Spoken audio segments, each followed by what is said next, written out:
hija lo abre y lo paso por acá. Bueno, Ahora me perfecto. lo hace. Y todos se conectan por acá y acceden. Perfecto. Bueno, muy Si bien. quieren contar nombres y al lado, no sé cuál va a ser el rango horario. Bueno, a ver, Pueden Eli, empezar ya que ustedes estás ahí, a grabarlo. Estoy. Empezamos, dijimos que va a ser el martes 29 el Bien. examen. ¿A qué hora estaríamos bien para estar tranquilos? ¿Empezaríamos por ahí a las 3? Y más o menos, Bueno, sí. vamos a hacer algún recreo porque si no nos vamos a morir. Entonces, sí, empezamos a las 3 de la tarde y entonces tranquilos, vamos a poner los alumnos que se tienen que ustedes elijan el horario, así estamos todos tranquilos. Está bien. ¿Sí? Hacemos grupos, ¿te parece de 4? Ahí está, perfecto. Grupos Perfecto. de 4 en una franja horaria. Exactamente. ¿Sí? Exactamente. Sí, cómo no. Sí, sí, sí. No más de 4 minutos cada uno. Dijimos 3 preguntas que tienen que responder bien las 3. Vamos a, o sea, adjudicar bien la obra. Bueno. Bueno, vamos a continuar. Profe, Sí, cómo perdón. no. Sí. Ahí está pegado. Lo Perfecto. peor sería que ingresen primero ustedes, que lo organicen, y después nosotros vamos ingresando. No sé si ustedes quieren cargar los nombres y nosotros los horarios al costado, o cómo quieren No, hacer. me parece que al revés. Nosotros ponemos los horarios, la franja horaria, así Perfecto. cada uno se puede Esperamos anotar a que ustedes en el horario. organícenlo ustedes y después entramos nosotros. Perfecto. Bueno, Y nos vamos anotando, pero ya todos, si copian el link, todos tienen el acceso. A ver si alguien puede entrar y probarlo. A ver, probemos. El dedo, el vivodito fue el que lo hizo. Sí, está perfecto. Yo voy pegando el enlace en la descripción del grupo de WhatsApp, que tenemos la dirección del Meet y del Drive. Ah, buenísimo. Así tenemos el enlace más a mano. Elizabeth, lo último, no te digo más nada. ¿Te puedo dar mi número de celular y me incluís en el WhatsApp? ¿Puede ser? Pero yo no te lo estoy, mando. yo tengo un solo contacto del grupo de WhatsApp. Creo que le tenés que pedir a las chicas que crearon el WhatsApp. Claro, pero como no estoy conectada con ninguna, estoy o mando Bueno. o te mando. A ver, ¿por qué no la suman a Cecilia? La suman a Cecilia Caligari, ¿puede ser? Ahí Sí, Jimena que te suma. deje su número en el chat. Cecilia, escribí tu número de celular en el chat. Ay, no me pidas eso, te lo doy verbalmente, porque no me... Para, voy a fijarme si puedo hacer un enlace para que se una desde ahí, acá. Pero no puede entrar al chat. A ver, no puedo decime tu entrar al número, chat Cecilia. porque no domino esto. Dictáselo. Claro, te lo dicto. Mirá, 15. Anotá, 15 66 37 63 18. Bueno, ahí te agregamos. Bueno, muchas gracias, muchas gracias. Bueno, ya estamos todos, ¿no? Listo. Bueno, vamos a ver, Alejandro ha levantado la mano, ¿alguien quiere preguntar? Sí, díganme, si quieren preguntar algo. No, fui yo sin querer, profesora, disculpe. Ah, bueno, muy bien. Bueno, vamos a ver entonces ahora arte conceptual. No es tan divertido, pero es importante analizarlo. ¿Estoy compartiendo allí o no? Sí. Perfecto. Bueno, vamos a ver, hay algo para, digamos, para criticar y para plantear. Todo arte es un concepto con una forma, ¿no? Es decir, como dice Noé muy bien en alguno de sus escritos, todo arte es un concepto. Una vaca no es una vaca, ya lo había planteado además de manera irónica el maestro René Magritte, cuando pinta de manera mimética y hiperrealista una pipa y escribe como una maestra en un pizarrón de escuela primaria, así una hermosa letra. Esto no es una pipa. ¿Se acuerdan? Esto no es una pipa. Sí, porque si no, los artistas tendrían una gran ventaja. Quieren comerse un lomo, que está tan caro, y se pintan un buen lomo y lo comen. La pintura del lomo no es el lomo que comemos en la parrilla. Bueno, es decir, esto no es una vaca, esto no es una pipa, el arte es siempre un concepto, es siempre una forma, una idea. Pero vamos a ver qué pasó justamente en el periodo en que el arte conceptual va a entrar en juego. Miren los años, es más o menos los mismos años en que decíamos se da ese proceso de desmaterialización con el arte procesual, donde el arte se convierte en una experiencia aquí y ahora. Si no estuve en el happening, me la perdí y esto fue. Vamos a ver qué pasa con el arte del concepto. Ahí está atravesado por líneas de pensamiento específicas de esos años, sobre todo lo que se llamó el giro lingüístico. Voy a tratar de hacerlo fácil, a ver, no es tan sencillo, pero vamos a tratar, quiero que ustedes me digan si después que explico les resulta fácil. Ludwig Wittgenstein, un filósofo vienés que emigró de Viena por el nazismo, es el filósofo que hace lo que se llamó el giro lingüístico. Es decir, Wittgenstein fue un matemático, escribe un primer tratado filosófico en latín que se llamó el Tractatus, tratado, ¿no? Y luego de esta experiencia brava de vivir la invasión nazi, llega a Inglaterra, a Cambridge, allí le dan un doctorado, lo nombran doctor, y él hace un giro diciendo que en realidad el lenguaje es una convención, el lenguaje lo aprendemos en los actos de hacer las cosas, ¿no? Y en realidad es la estructura del pensamiento lo que convalida un objeto, ¿no? Para poner un ejemplo sintético, en el contexto es cuando se entiende un objeto. Por ejemplo, un ladrillo en una obra claramente lo manipula un albañil y ¿qué hace? Le pone un ladrillo, le pone cemento y otro ladrillo y hace una pared, levanta una pared.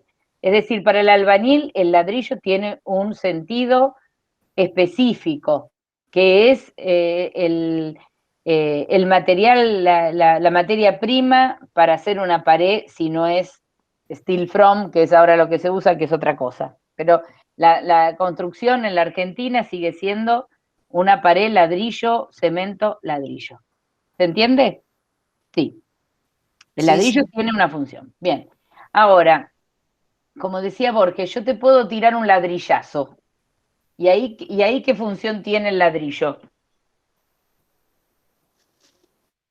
De arma. De arma. Te mato, te tiro un ladrillazo en la cabeza y te mato. Bueno, un arma puede ser letal. Y si yo veo unos ladrillos refractarios muy bien ordenados en una sala de un museo, como hacía Cara André, ¿en qué se convirtió el ladrillo? En un dispositivo estético. Exactamente, perfecto. Entonces, el ladrillo, exactamente, que puede ser el mismo, pónganle ese más prolijito, el ladrillo refractario, puede tener estas tres funciones. Ser una pieza para levantar una pared, un arma o un dispositivo artístico, como ustedes dijeron, perfecto. Es decir, eso es lo que plantea Wittgenstein. Si expliqué Wittgenstein en 3 minutos bien, me considero una genia.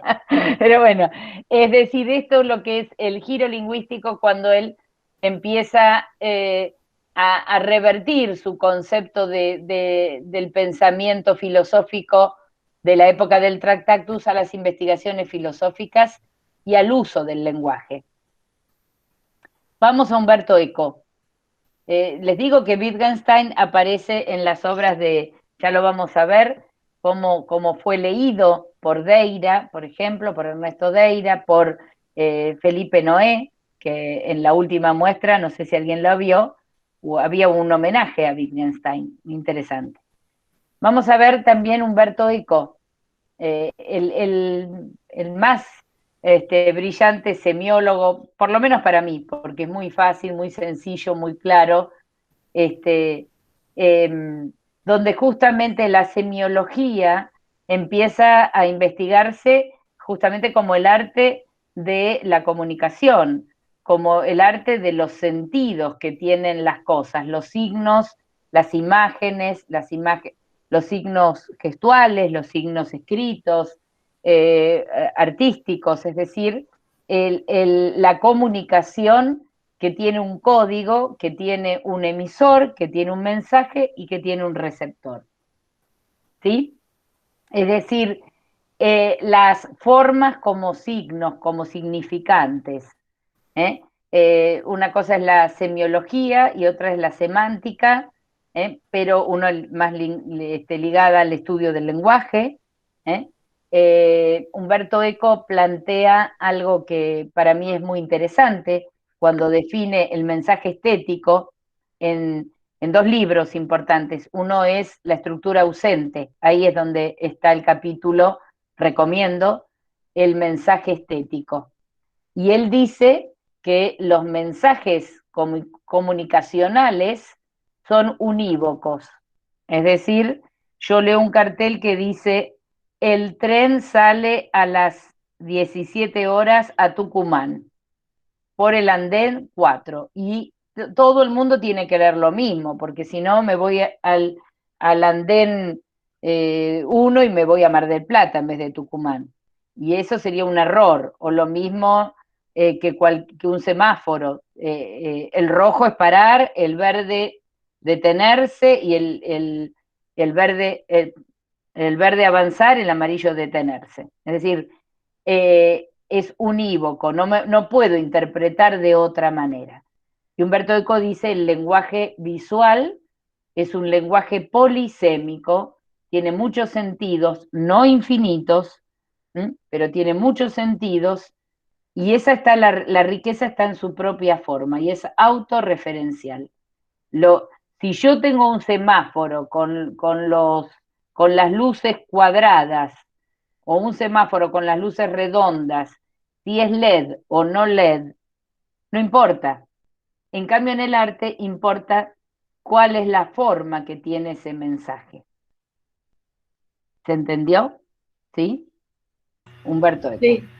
Y Lévi-Strauss, otro de un antropólogo que escribe, su obra más importante es la antropología estructural, empieza a plantearse también esa relatividad de las situaciones sociales, estudia las formas de organización de una sociedad.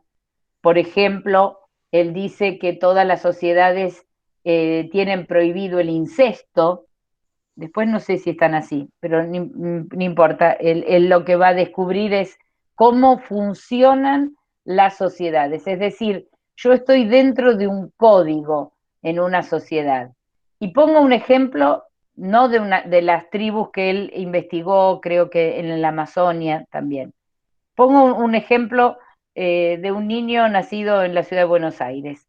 Un nene chico que no sabe aún leer y escribir, lee McDonald's, o lee Coca-Cola, o 7-Up, o lo que quieran. No es que lo lee, está dentro de un código, sabe cómo funciona una sociedad. Es más, Cecilia, ¿cómo es tu apellido? Caligari, no sé. Caligari, Cecilia Caligari, yo me siento totalmente identificada, no puedo entender un código de computadora o de aplicaciones. Sí.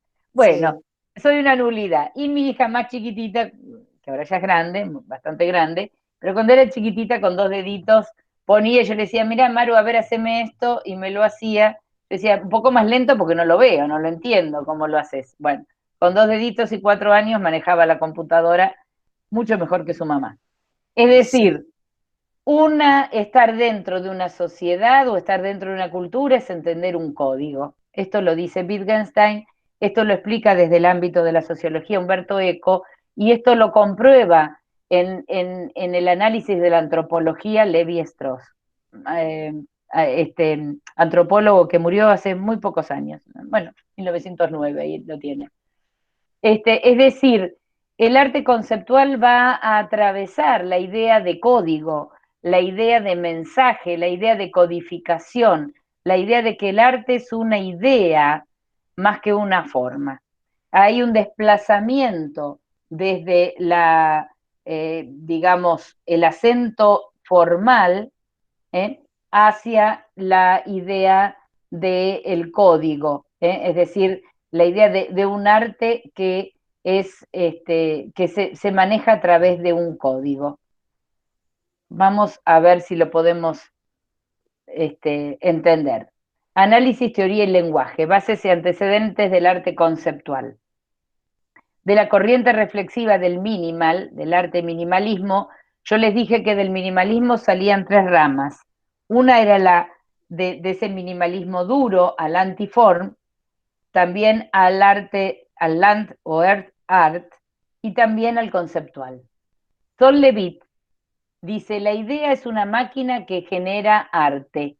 Es decir, la idea de que el arte, en la génesis del arte hay una idea. Es la idea lo que va a generar el arte. El arte debe dirigirse más a la mente del espectador que a su mirada.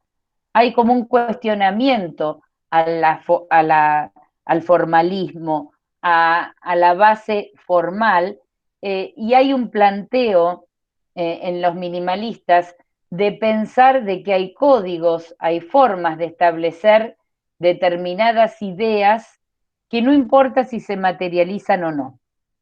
El arte debe dirigirse más a la mente del espectador que a su mirada. La idea es el principal componente de la obra de arte. Lo dice Sol Levitt. Tampoco es teoría. La idea debe ser intuitiva. Y acá subrayo, no es un teórico del arte, sino un artista, porque sus ideas son intuiciones. El artista trabaja con la intuición. ¿La intuición qué quiere decir? ¿Qué diferencia hay entre la intuición y la razón?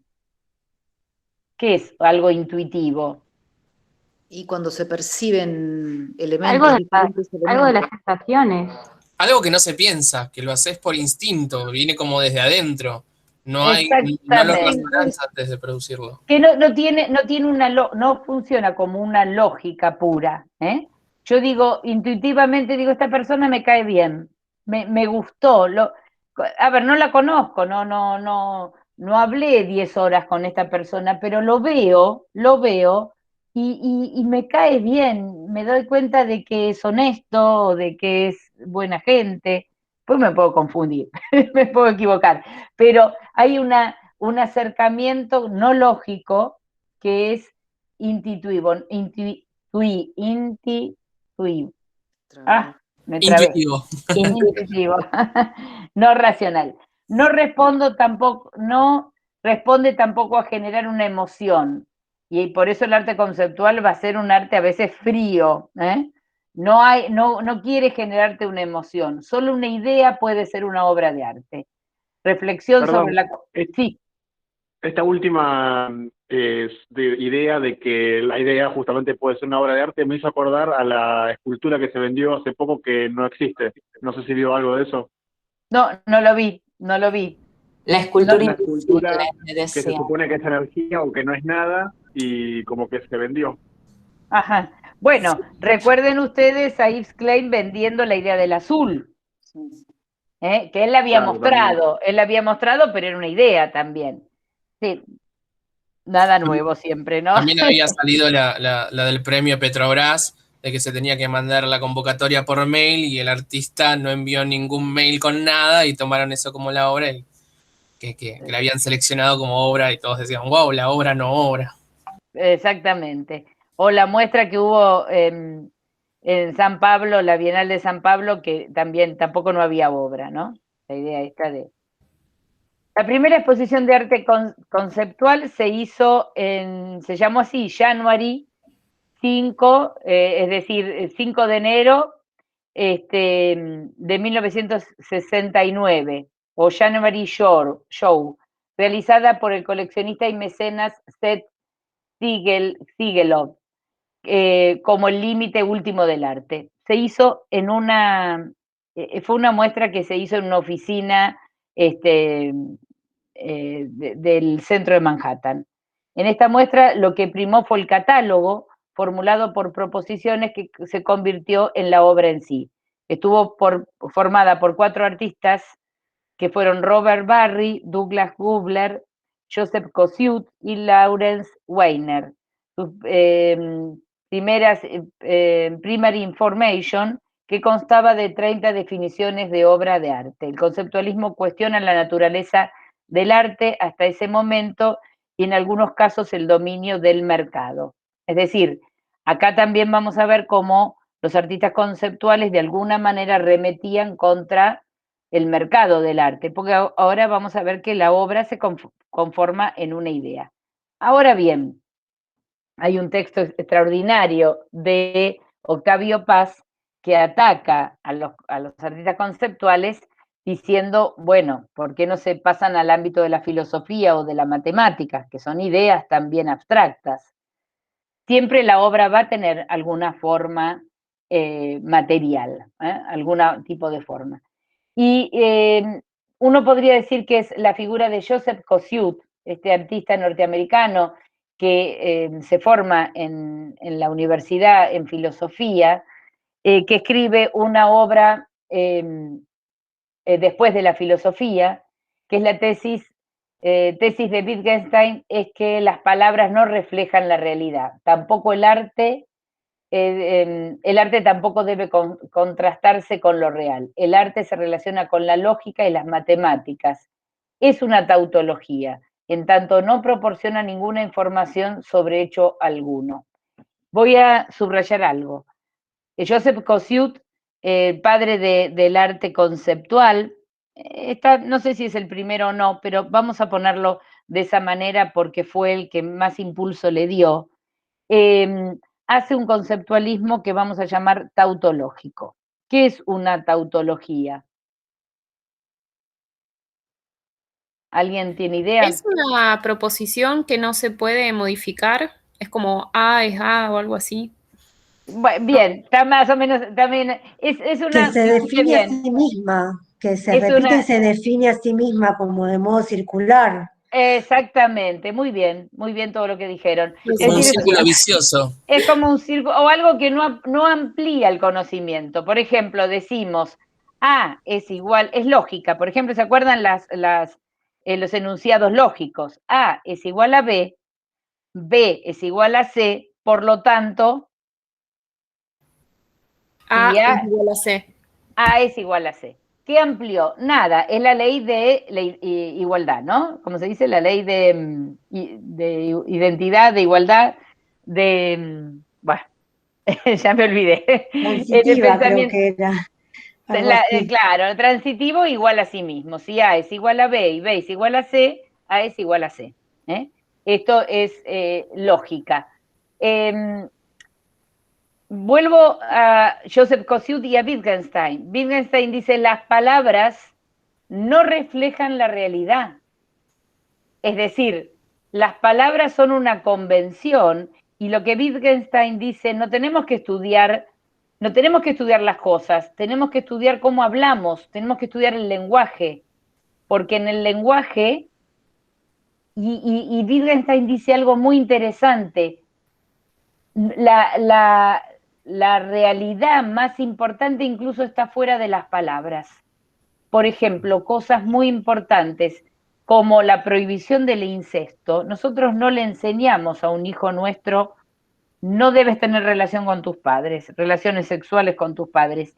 Es tácito. Las grandes, esto es lo que dice Wittgenstein. Yo pongo ese ejemplo, no sé si medio duro, medio feo, pero bueno, digo, es un ejemplo. Los temas más profundos de una sociedad ni siquiera están en las palabras. pero están en las convenciones, pero están, el niño y los adultos sanos saben que no es lícito una relación incestuosa, bueno, ni hablemos de relaciones de violaciones, ¿no? Es decir, hay prohibiciones, hay tabúes que tienen un fundamento, ¿no? No me quiero meter en una cosa psicoanalítica, pero quiero decir que, a ver si decime, perdón. Que tienen que ver como con el sentido común, con la moral que se establece en una sociedad, que puede no ser la misma, porque por acá en Argentina tener varias parejas, matrimonios, por así decirlo, no es lo mismo en otro país donde sí está permitida la poligamia. Entonces, uno nace, como veníamos diciendo, uno va armando su experiencia, como trabajábamos con esto de lo sensorial hace un par de clases, desde la cuna de la casa, ¿no? Desde la misma familia. Exactamente. La idea de que las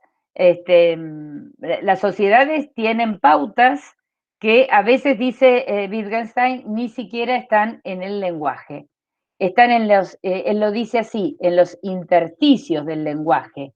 Es muy, muy interesante, algo que también va a plantear Michel Foucault cuando escribe Las palabras y las cosas, y se refiere también a cómo las palabras generan autoridad, cómo las palabras generan, digamos, certezas y sentidos a una realidad que en otra cultura, como bien decían ustedes, en otra cultura puede tener otro significado. Por eso también es muy importante para hablar del conceptualismo la figura de Levi-Strauss, porque él empezó a observar cómo funcionan las relaciones humanas en unas llamadas sociedades primitivas o indígenas o no desarrolladas, no quiero poner calificativos, lo que me interesa es el concepto, a otro tipo de sociedades occidentales,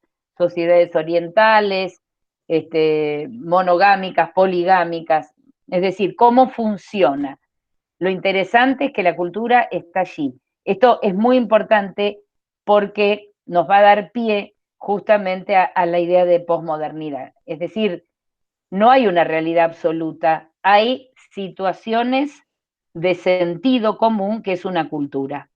En determinadas culturas uno no puede hacer determinadas cosas, hay cosas que están prohibidas, pero no explícitamente. Las más prohibidas son las que tácitamente están prohibidas. ¿Se entiende? Sí, eso trata sobre el inconsciente que hay de todos a través del crecimiento en esas sociedades, y por eso tiene que tratar esos conceptos como escondidos de alguna manera. Se conoce, se sabe y casi ni se habla. Exactamente. Pero más allá de eso, digamos, también la idea de que es las culturas quienes determinan los sentidos. Todo lo que hoy es incorrecto, hablábamos la otra vez de cómo los programas de Olmedo y de, ¿cómo se llamaba? Con el que trabajaba Olmedo, bueno, Olmedo, el cómico argentino, hoy serían inviables, ¿no? Todo el tema de la mujer objeto y que hacía, mi padre le encantaba, se reía un montón, bueno, pero puede ser políticamente hoy incorrecto, es decir, a veces hay que entender una mentalidad dentro de un contexto histórico, es decir, cómo funciona la cultura en un momento, cómo la cultura va cambiando las formas de percibir y de ver y de conceptualizar. Esto es lo que fue el giro lingüístico en un resumen brutal y poco científico. Leer a Wittgenstein es difícil, a veces es mejor leer algún trabajo bueno sobre Wittgenstein porque no es tan fácil leerlo a él. Están el cuaderno azul y rojo que escribieron los alumnos que tomaban apuntes y que no fue escrito por él, pero es una fuente muy importante para leer a Wittgenstein, los apuntes de los alumnos. Bueno, Joseph Kossiut. dice, una obra de arte es una proposición analítica, ahí ustedes lo dijeron, es decir, es una construcción del lenguaje, por eso es conceptual, porque hay un análisis de la estructura. ¿Qué es una proposición o un enunciado en lingüística? ¿No? Esto que nos parecía, yo siempre digo, a mí me encantaría seguir estudiando el lenguaje, análisis gramatical, análisis formal, ¿no? Es decir, yo digo, la casa es blanca o el perro es negro. Cuando uno analiza la casa es blanca, pongo sujeto, la casa, predicado, es blanca. El perro, sujeto, predicado, es negro. Es decir, no importa el contenido, lo que importa es la estructura de ese lenguaje. Como hay un conector, que es el verbo transitivo, cómo funciona el modificador directo, el complemento directo, todo esto que es fascinante, porque en definitiva, la forma en que nosotros pensamos es la forma en que nosotros hablamos. El lenguaje tiene mucho que ver con esto que nosotros, de la manera en que nosotros analizamos el pensamiento y el lenguaje. Esto es lo que se plantea Kossiut en el año 65.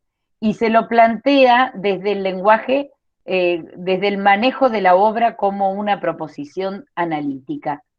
Y por eso él va a trabajar con la tautología, que responde a una lógica interna, como la matemática, y es independiente de la realidad. Es una lógica, ¿qué es la matemática? También es un pensamiento que llega a una gran complejidad, pero que es totalmente abstracto y que tiene leyes y tiene un funcionamiento determinado en un mundo totalmente abstracto. No hay un objeto en la matemática, no hay un 8.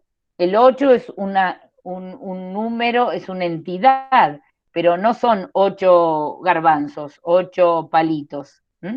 Es una estructura de pensamiento y puedo hacer una raíz cuadrada y puedo elaborar esa lógica que tiene, por ejemplo, el pensamiento matemático. Ahí está. Ahí tenemos la obra por antonomasia del conceptualismo tautológico, repito, tautológico de Kossiut, donde él nos coloca al espectador ante 3 objetos que son iguales, a la igualdad y a la pregunta, 1 y 3 sillas. ¿Qué hace? Toma una silla, le saca una foto y cuelga también en una definición del diccionario la definición de silla. Claro. Bueno, ¿cuál es más silla? ¿Cuál es más silla? ¿Qué pregunta? ¿No? ¿Qué pregunta según de la Platón profesora? sería la silla, la tridimensión. Depende también, porque entraría en juego la silla que nosotros pensamos. ¿Quién dijo lo de Platón? No. Platón, ¿qué decía? Echó a todos los artistas en el libro 10 de la República. La idea de silla. Era la idea. No era la silla real, la silla que hace el carpintero. Platón habla de grados del ser, ¿no? Y él dice, el carpintero hace una cama, con el diseño de la cama idea. El verdadero conocimiento, dice Platón, es la idea. Pero está bien, me gusta que ustedes nos hace pensar, Kossiut nos hace pensar, y la pregunta que yo hago es una pregunta tramposa y banal en ese sentido, porque no hay una más silla, son 3 maneras distintas de decir silla. A lo sumo, la más silla es la que se me forma en la cabeza, porque yo puedo decir la otra es una imagen, o la otra es una definición, y la otra es madera.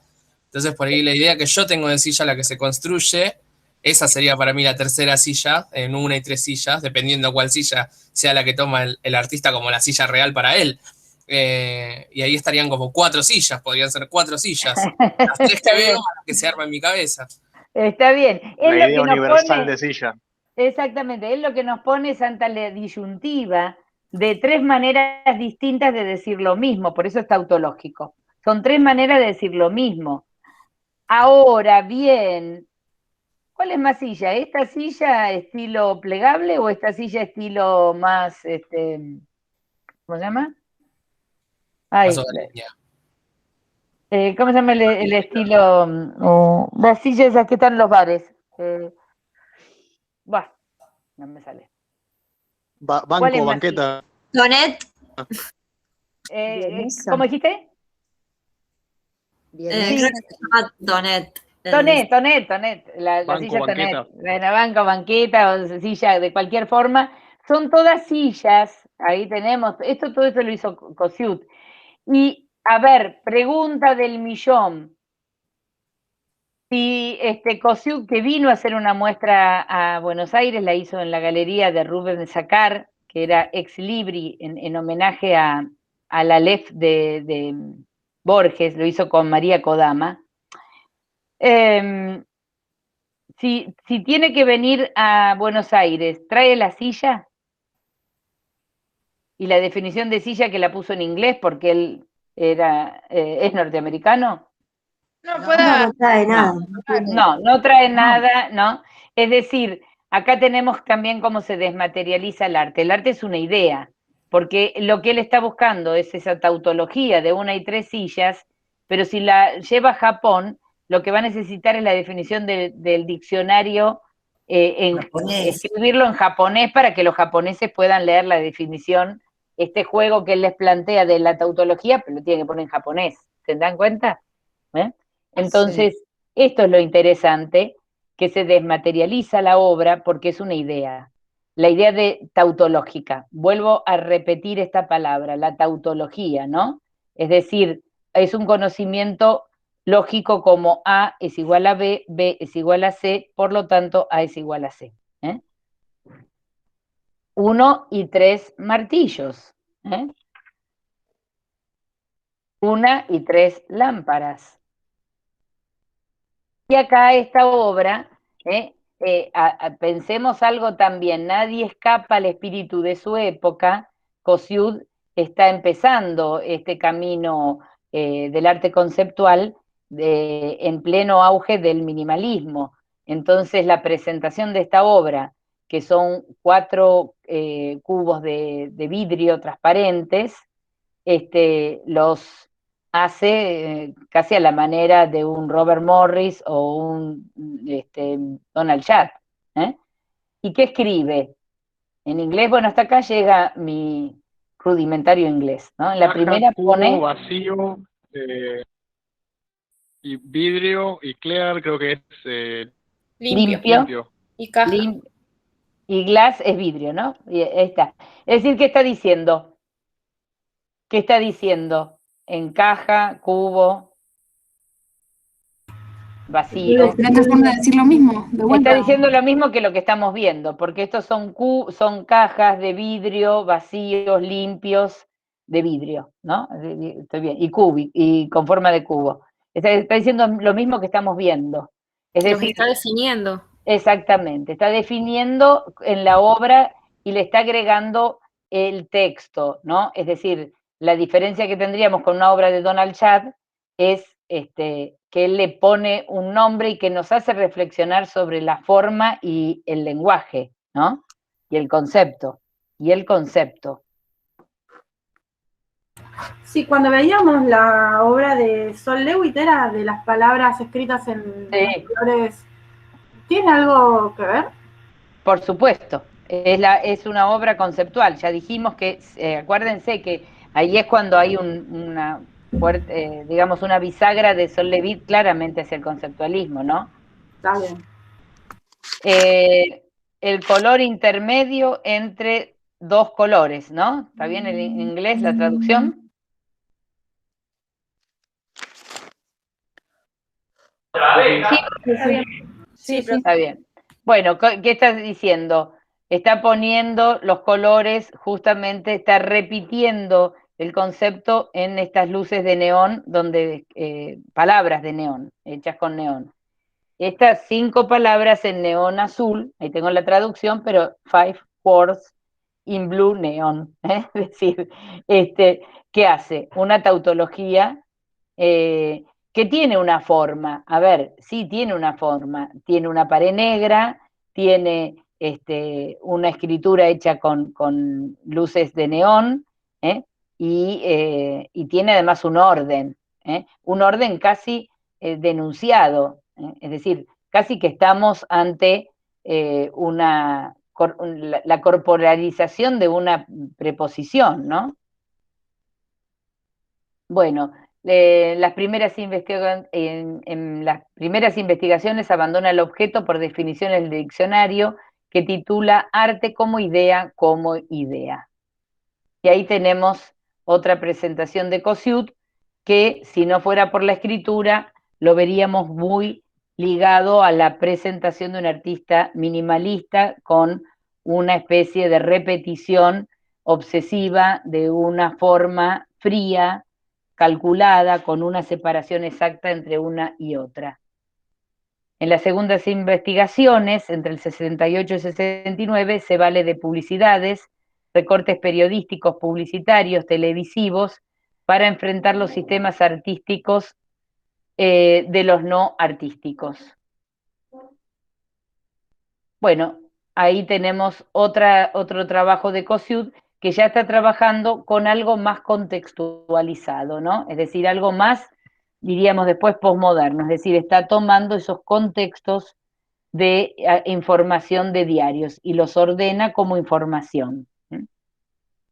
El Museo de Arte Moderno de Nueva York se presentó en 1970 la muestra Information, que fue curada por Keenan Stone McShane, en el que participaron artistas norteamericanos, europeos y latinoamericanos. Allí presentó una obra muy interesante nuestro Alejandro Puente, ahí está. Todo vale. Puente gana la beca Guggenheim porque Clement Greenberg, cuando viene a Buenos Aires, conoce su obra, se interesa en la obra de él y le da una manito para que gane esa beca. Y allí es cuando Puente empieza a hacer una mesa con los elementos tautológicos, podríamos decir, del sistema de colores que él usa. En los pigmentos coloca en esa mesa los sistemas de color que él trabajaba, estos colores primarios, blanco y negro, con los pigmentos, es decir, como una deconstrucción de lo que es la pintura. ¿Se entiende? Es como que él mostrara en esta obra cuáles son los elementos básicos con los que se hace una obra, en este caso ni siquiera una pintura, y él pinta con estos colores que los vemos acá en el muestrario, en estas montañitas con pigmentos, estas L's que sirven como para mostrar, para hacer un muestrario de la deconstrucción de la pintura. Las 4 formas de arte conceptual, algunas que derivan del ready-made, protagonizada por objetos, intervenciones en el espacio con imágenes, textos o objetos, y trabajos basados en notas, mapas, gráficos o fotografías, conceptos, proposiciones e investigaciones a través del lenguaje. En Gran Bretaña, en Inglaterra, el arte conceptual tuvo un lugar muy importante en un grupo que tuvo una revista que se llamó Arts and Language. Y ahí estaban, a ver, quédense tranquilos, no voy a preguntar todo esto, simplemente en qué consiste el arte conceptual. Tranquilos. Una pregunta. Sí. Me dijeron una pregunta.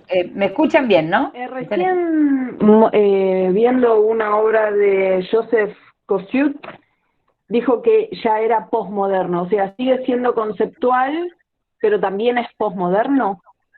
Acá, en esta. Sí. Acá cuando él hace el trabajo tautológico, no. Pero cuando empieza a trabajar con muchos contextos como esto, hay ya una mezcla que después vamos a ver con la posmodernidad, pero es minimalista, conceptual.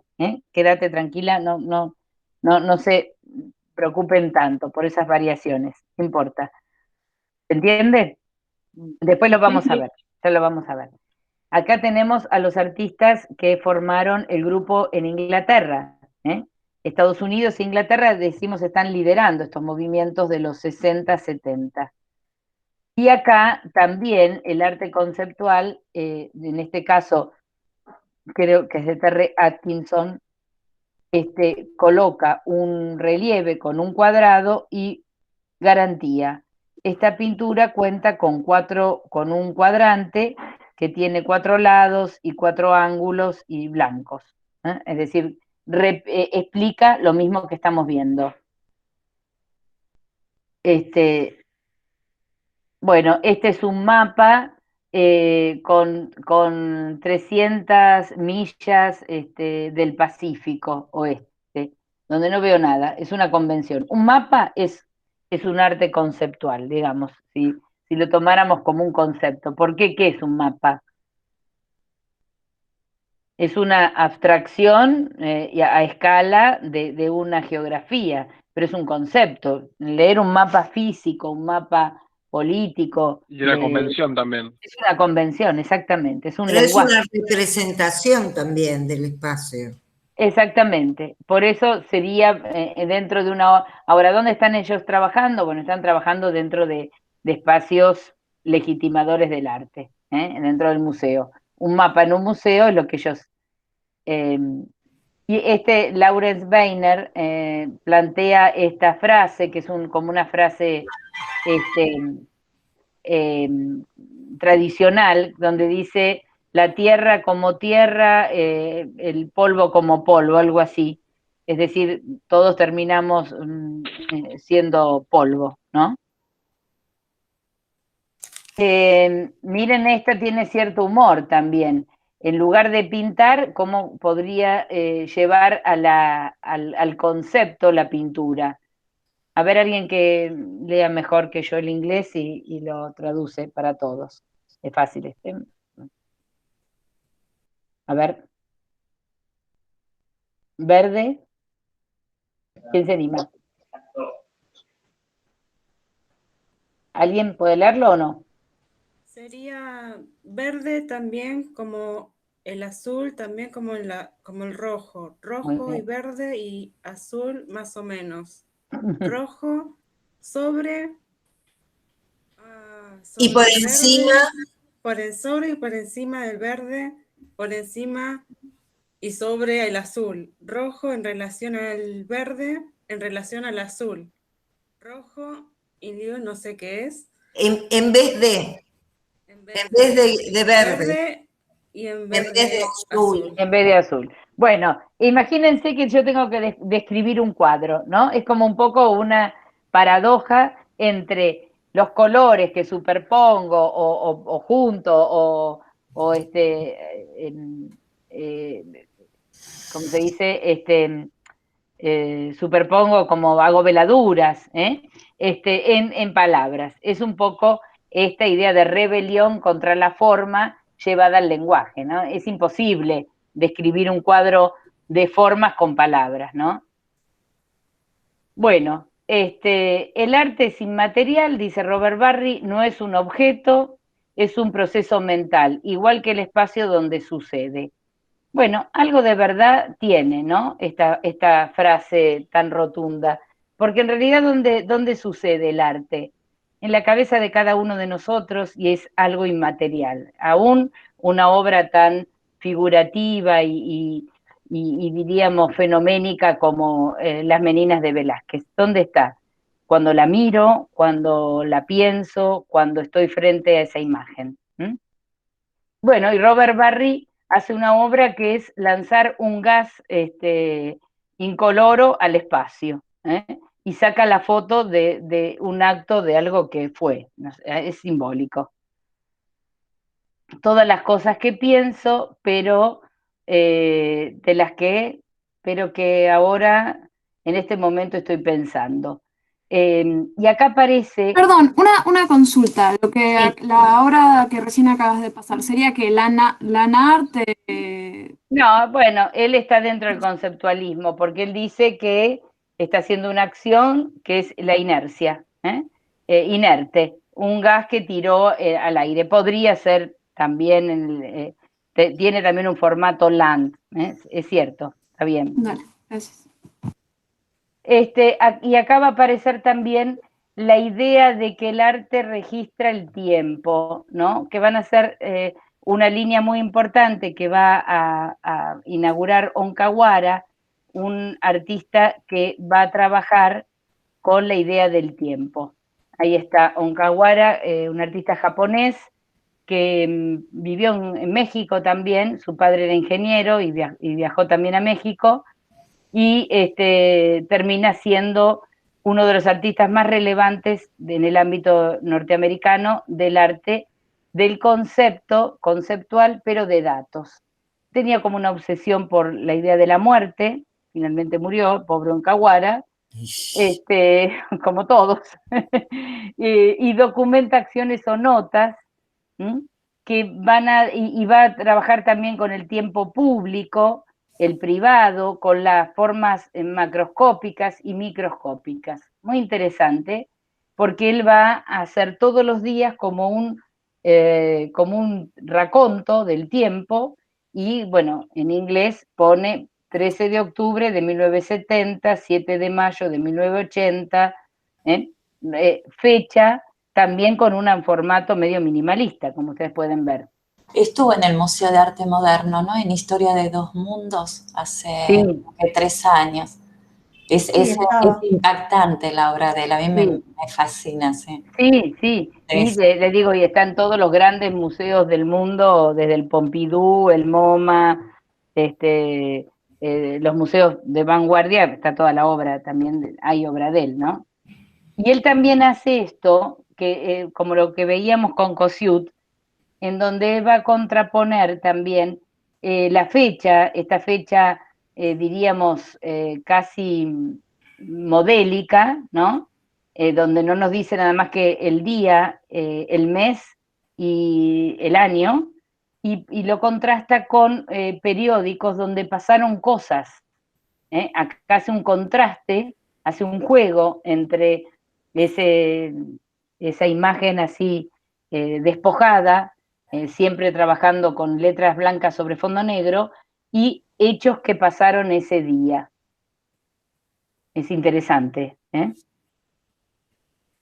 Acá habría un elemento más posmoderno, pero dejémoslo para después. Está muy bien lo que me preguntaron, pero permítanme después desarrollarlo. Y las series de postales, él también va a hacer un arte por correo, en donde él le pedía a los amigos que le mandaran las postales y los sellos del día y el lugar, ¿no? Un código que es ese lugar, que son algo que desapareció del mapa, que eran las postales que la gente iba de vacaciones, compraba y mandaba a todos los familiares la postal de la Estatua de la Libertad, la Torre Eiffel, o no sé, o lo característico de o el Machu Picchu.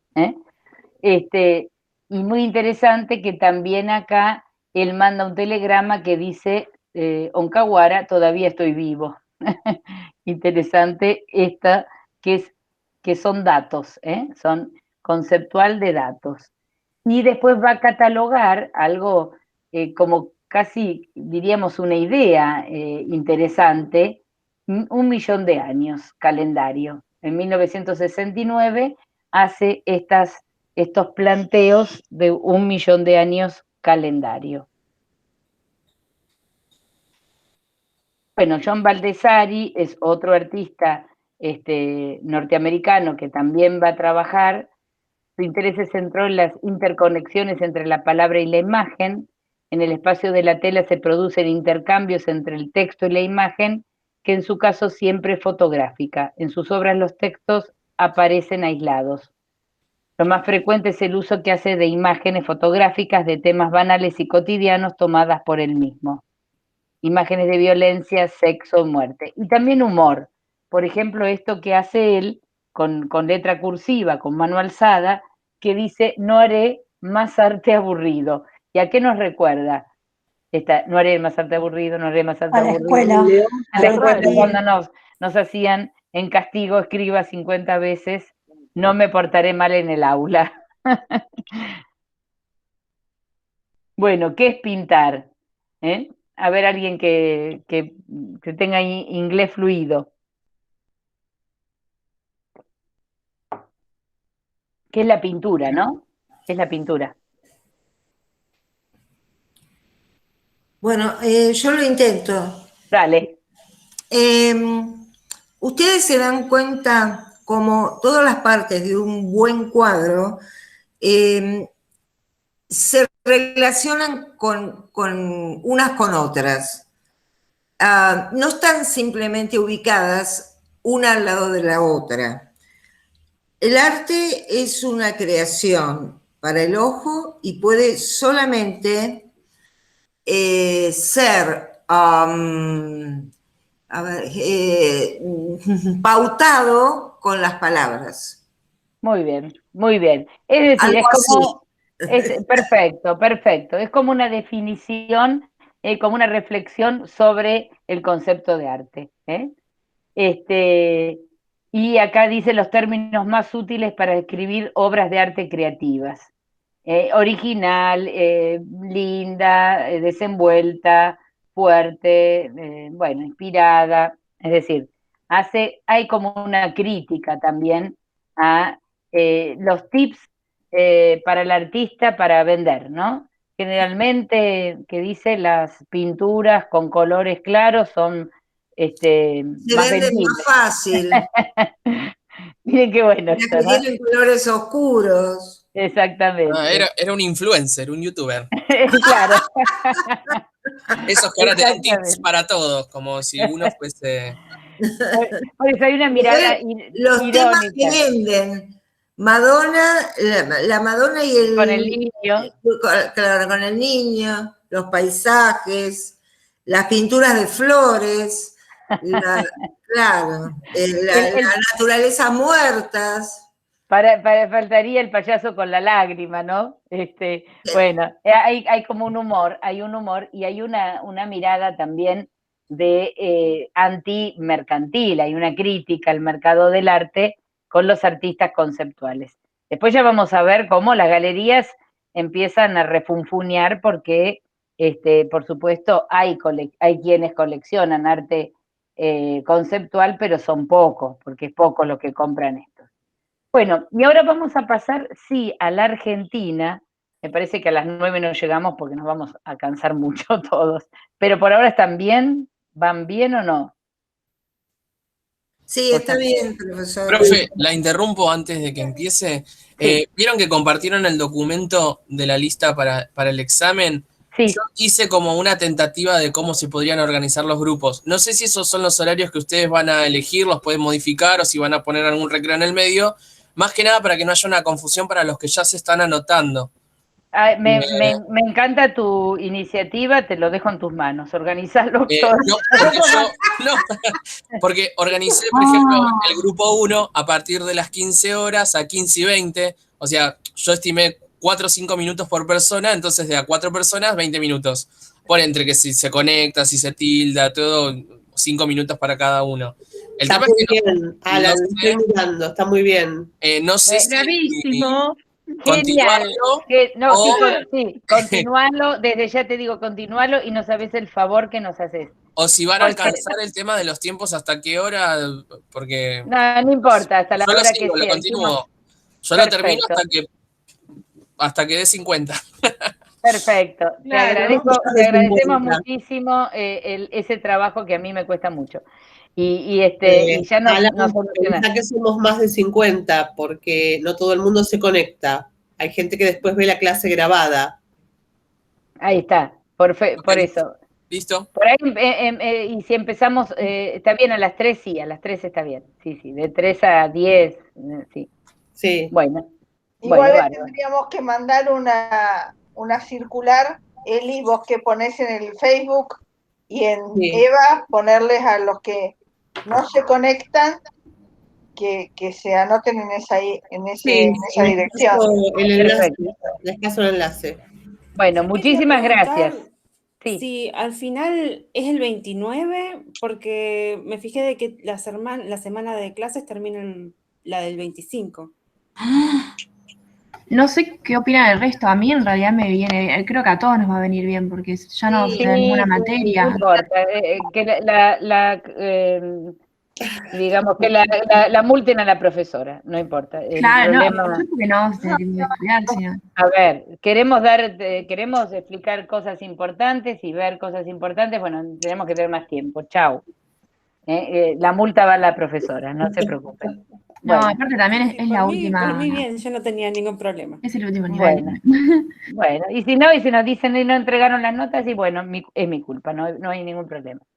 Bueno, chicos, vamos a ver un poquito más, por ahí, cuando se cansan me avisan Eli, Paola y Ana María también, ustedes me van diciendo. Nosotros no nos cansamos, vos sos Adri, la que pone la garganta. Estoy tomando acá un poquito de agua.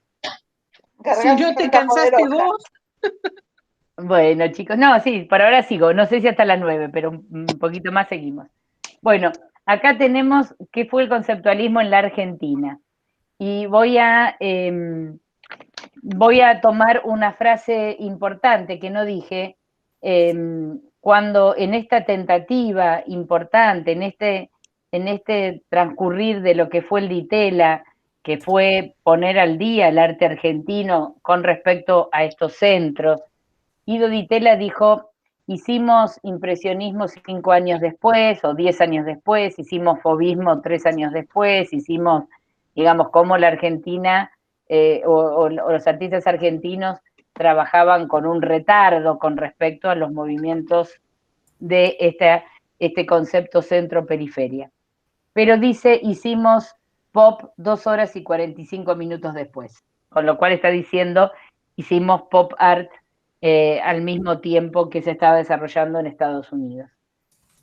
El conceptualismo en la Argentina aparece claramente en el ámbito con el cierre del Ditela en el 70, quien va a tomar la posta de ese motor que fue el Ditela en relación al apoyo que hubo a los jóvenes, fue la creación del CAIC, Centro de Arte y Comunicación. Eso quiere decir CAIC, esas siglas, y estuvo ahora liderado por un personaje interesante que fue Jorge Glusberg. En 1971 se crea el CAIC y él forma un grupo que se llamó el Grupo de los 13, porque Glusberg invita a un dramaturgo polaco que vino a Córdoba, lo invita a que pase por Buenos Aires. Ese dramaturgo fue el creador del Teatro Povera, o Teatro Pobre, nombre que toma un movimiento de arte en Italia, que no sé si vamos a ver, el arte povera italiano, que es del año 67, y que se llamó Jerzy Grotowski.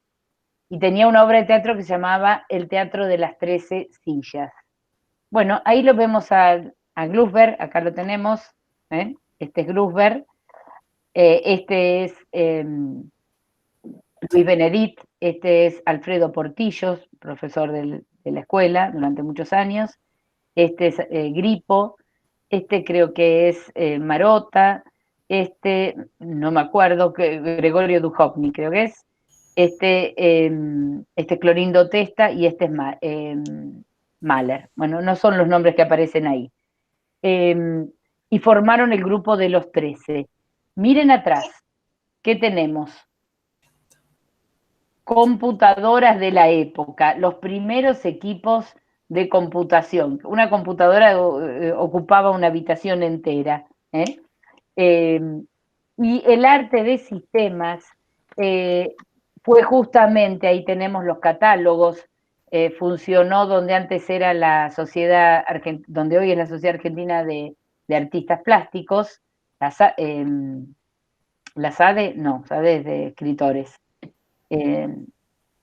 Bueno, la de artistas plásticos, y ahí están los catálogos, y arte de sistemas se llamó justamente al arte conceptual, pensando justamente en que de alguna manera las disciplinas, ya sean científicas, la escritura, la arquitectura, son sistemas de pensamiento, y la computadora es un sistema, es una estructura. ahí vamos a tener entonces una figura importante, que es la figura de Víctor Gripo. Gripo es un artista que nació en Junín y estudió química en La Plata, se recibe en química y tiene también una experiencia con el arte povera italiano. Ahí lo tenemos a Gripo, que era aficionado a la lectura de las revistas, generalmente revistas para hombres, como se llamaba Hágalo Usted Mismo, o Mecánica Popular, o Hobby, que eran revistas que enseñaban a hacer, por ejemplo, una polea, un motor básico, es decir, formas básicas.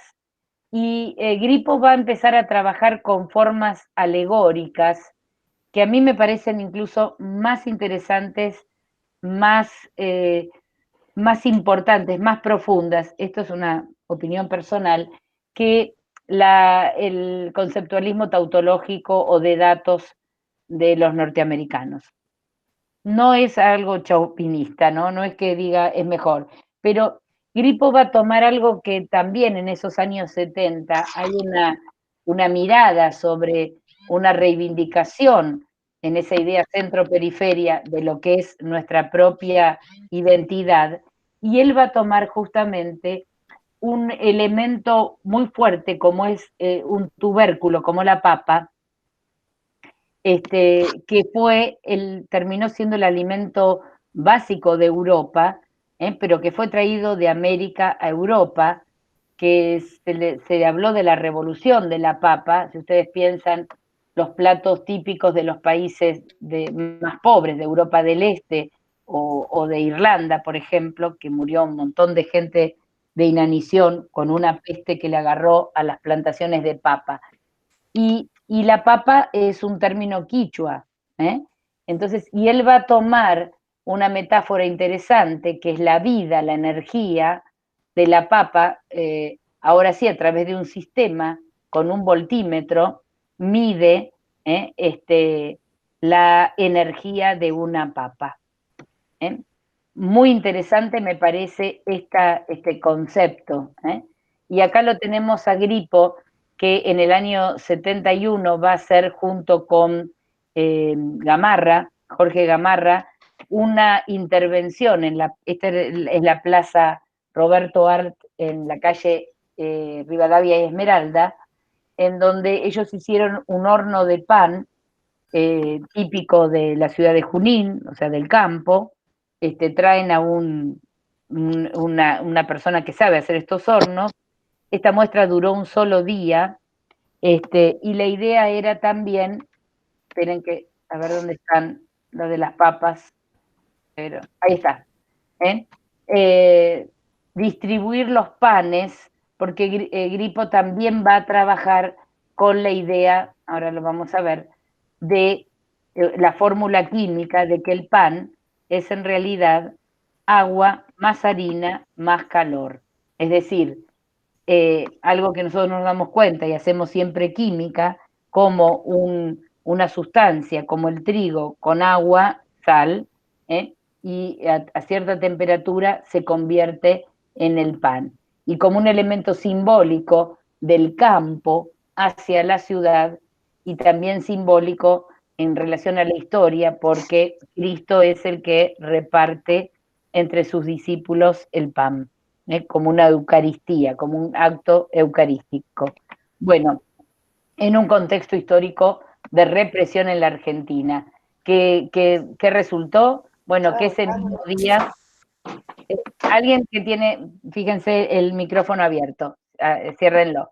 ¿Qué resultó? Resultó que el mismo día la policía derribó el horno de pan y la muestra como algo subversivo.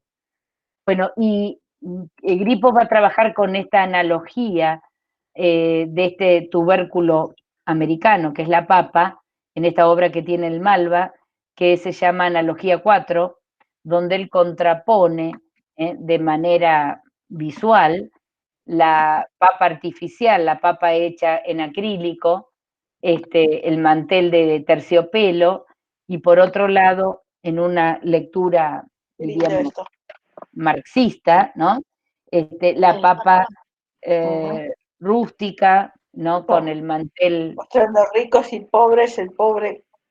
Exactamente, los ricos y pobres, ¿no? En este planteo que se está haciendo la década del 70. Y también en una obra mucho más reciente, creo que esta obra son de los 80, él empieza a trabajar estas formas rígidas de cuerpos geométricos hechos en plomo, a los cuales los rellena con porotos y los riega con agua. Y también está mostrando un efecto químico de la putrefacción de los porotos que generan gases y que deconstruyen esas geometrías duras, firmes. Es decir, casi como una metáfora de que no hay nada firme, no hay nada para siempre igual a sí mismo.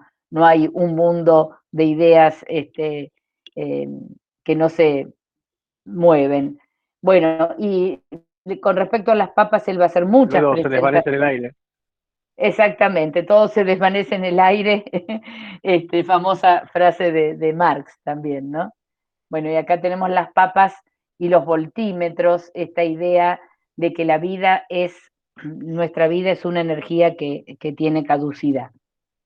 Ahí están con Glusberg, quien va a tomar la posta. Por supuesto, no fue el CAIC lo mismo que el Ditela, no tuvo la llegada ni la amplitud que tuvo el Ditela, pero Glusberg también apoyó a muchos artistas novatos, noveles, es decir, a los jóvenes, también dio lugar, escribió, teorizó. Ahí los tenemos con más edad, a todos ellos. Ahí está Glusberg, Gripo en primer plano, Portillo, Clorindo Testa. Bueno, ahí tenemos en el Malva esta obra, aquí otro montaje. Y ahí tenemos en los años 71, momento muy difícil, momento en que después tenemos la matanza de Trelew, las distintas, y la represión en la Argentina que terminó ese mismo día con la obra, ¿no? No modificaba ni era subversiva para nada, pero bueno. Y después Gripo va a hacer estas cajas, donde también uno puede ver esta lectura muy especial que él hace entre los sistemas y el homenaje a la construcción. Homenaje a los instrumentos más básicos de la construcción. Por ejemplo, el albañil, que es la cuchara, el cemento y el ladrillo y la plomada. Con eso hago una pared. En estas cajas, otro de los homenajes va a ser al carpintero, ¿no? Oficios que hicieron del hombre, digamos, las culturas más básicas, más antiguas, ¿no? Y va a trabajar con esos bancos de carpintero, con ese amor a esos instrumentos básicos. Bueno, esto es lo de Bonni, que ya lo vimos. Y Luis Benedit, que también falleció hace poco, este PowerPoint está para remozar, para hacerlo nuevamente. Luis Benedit había estudiado arquitectura, era arquitecto, y después estudió en Italia paisajismo. Por eso toda su obra tiene que ver con el hábitat y luego también con los sistemas artificiales de reproducción de plantas. Las formas fito y zoomorfas, el fitotrón, el biotrón, que fueron sistemas en donde él analiza las formas de vida, pero también las formas artificiales de vida. Esto es un tema que corre justamente por esos años. Ahí está el fitotrón, que es una obra que estuvo en el Malva durante mucho tiempo, ahora fue retirada. Explica la fotofilia, que es la necesidad que tiene la planta de luz para producir la fotosíntesis, y que se puede hacer, que ahora hay sistemas de producción extensiva sin tierra. Esto lo he visto hace poco en un canal de televisión que mostraban, por ejemplo, la producción de frutillas sin tierra, ¿no? Con estos sistemas artificiales en que se produce la luz, ¿no? Hábitat de caracoles. Sí, ¿alguien quería decir algo? Sí. La hidroponía. Hidroponía, exactamente.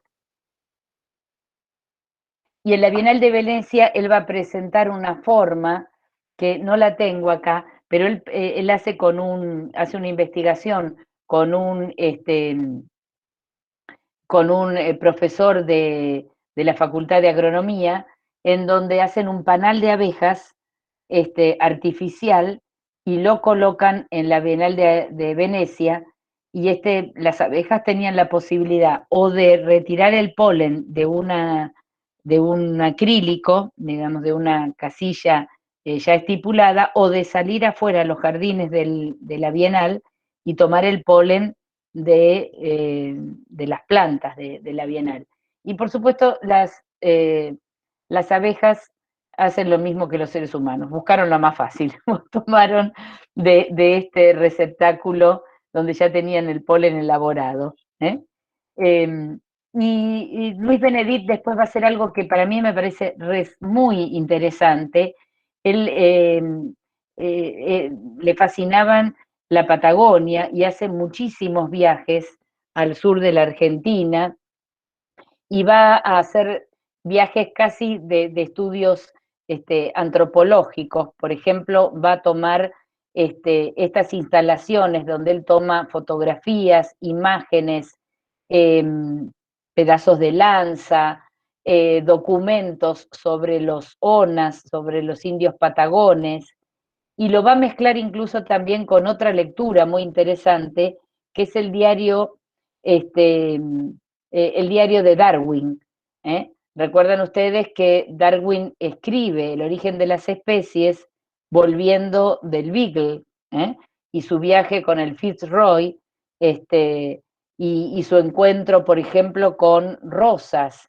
Escribe en ese diario Darwin, me puse a leerlo un día y no me pareció muy divertido, pero me interesó por esto, por lo que hace Luis Benedit, que va a tomar este arte conceptual donde trabajaba con diapositivas, con restos de puntas de lanzas de los indios que fue recolectando en este lugar, y también con dibujos extraordinarios y con citas, por ejemplo, de el artista Molina Campos, que es uno de los que más trabaja esas caricaturas del gaucho, que fueron los famosos almanaques de la empresa Alpargatas. Ahí tenemos estas lecturas que él hace de una Argentina no siempre vista desde Buenos Aires, sino desde el interior del país. Me parece en eso encantador. Luis Benedit muere en San Antonio de Areco, donde tenía su casa en estos últimos años. Y también va a tomar la mirada de los investigadores del siglo XIX, como Jaime Bonpland, la idea, por ejemplo, de estos dibujos que él hace como si fueran disecciones de, ¿cómo se llama? Las abejas machos, los tábanos, o por ejemplo, toma la figura de Ceferino Namuncurá, miren qué interesante, todos los elementos que él va tomando, incluso los juguetes y los dibujos de su hijo Tomás. Esta serie donde aparecen los muñequitos y los dibujos de los soldados, tomados de la iconografía de juguetes y de dibujos de su propio hijo. Y después objetos, como por ejemplo este instrumento de castrar ganado, de castración. Incluso trabajos pop que pasan también en la obra de Luis Benedit. Y tenemos nuevamente los dibujos de Tomás. Y estas análisis donde él mezcla casi como si fueran ilustraciones de un manual, de las partes de un tábano, de una mosca, de los insectos y de las aves, muchas de autóctonas de la Argentina. Falta mucho más, porque me gustaría mostrarlo de el viaje al Fitzroy, que es interesante. bueno, que en otra PowerPoint lo tenía más completo. ¿Cómo estamos? Cansados, ¿no? Y sí. Yo quería dar un poco más, pero bueno, uno tiene un límite de absorber y de dictar la clase. Bueno, entonces dejamos una acá. Pregunta? Sí, cómo no. ¿Qué pasa con el resto de la región? Brasil, no sé. Bueno, es interesante, Cecilia, pero mira, si no llegamos, en nosotros lo enfocamos, a ver, enfocamos el arte internacional y la Argentina, por eso me gusta hacer este paralelo, pero realmente no es imposible que podamos ver. Hay algo que es que realmente, respecto a tu pregunta, la Argentina fue un país que lideró muchos movimientos que en otros países después siguieron. Por ejemplo, el arte conceptual argentino y después vino el brasilero. Pero también se dan fenómenos concomitantes en otras partes de América. Por ejemplo, un país que tuvo mucho que ver con la Argentina y que tuvo un desarrollo muy importante del arte óptico y cinético fue, esto lo dice Marta Traba, ¿no? Buenos Aires, con Le Parc y con una cantidad de artistas argentinos, y Venezuela, que tiene 2 grandes premios internacionales con Rafael Jesús, Jesús Soto y Carlos Cruz Diez. En Venezuela hay un arte muy similar, más internacional, y después hay otros países que tienen un arte más nacional, pero también minimalismo ha habido en Brasil, también en México, bueno, y la verdad es que no lo podemos ver, sería interesante. Quien escribe un trabajo importante es Bayón. Bayón escribe una historia del arte donde él toma un periodo, hasta los años 70 y pico, donde compara todo lo que va pasando en Uruguay, en Perú, en Brasil, que es importante verlo. Pero bueno, nosotros apenas podemos llegar a ver esto, ¿no? Profesora, ¿qué bibliografía está siguiendo para el arte conceptual? ¿Nos recomienda que sigamos nosotros? Bueno, tienen el libro de Ana María Walsh, sí. Y tienen también el de este que también lo tienen digitalizado, que es El arte desde el 900, que son estos 4 críticos norteamericanos. Y para el arte argentino hay varias cosas, pero no hay un manual que puedan leer todo. Está el trabajo del pop art a la nueva imagen de Jorge Glusberg, y yo fui estudiando a algunos artistas de manera individual. Claro. No hay un texto completo. Está bien.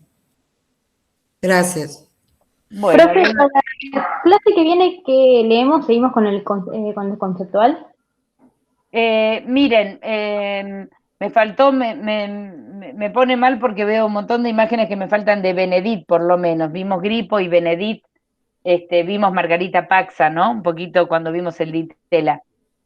Pero no, la clase que viene vamos a ver algo de arte cinético y óptico, y después vamos a empezar con la década de los 80 y la posmodernidad.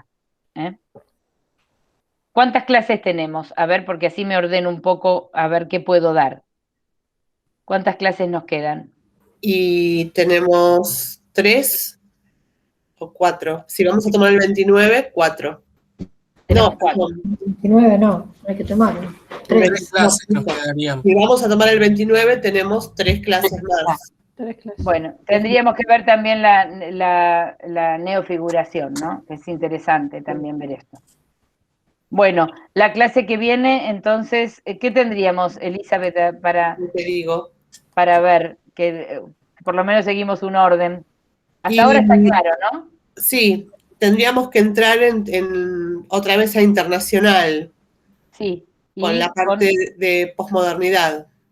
Posmodernidad. Bueno, vamos a ver un poquito. Vanguardias, tendríamos a ver la posmodernidad, el neoexpresionismo alemán y la transvanguardia italiana. Bueno, vamos a ver eso, sí. Bueno, niños, entonces nos vemos la clase que viene. Perdonen que yo adelanté, pero es mucho ya seguir. No, es demasiado. Bueno, les mando un cariño grande y cualquier cosa nos preguntan. Gracias. Buenas noches. Buenas noches, profe.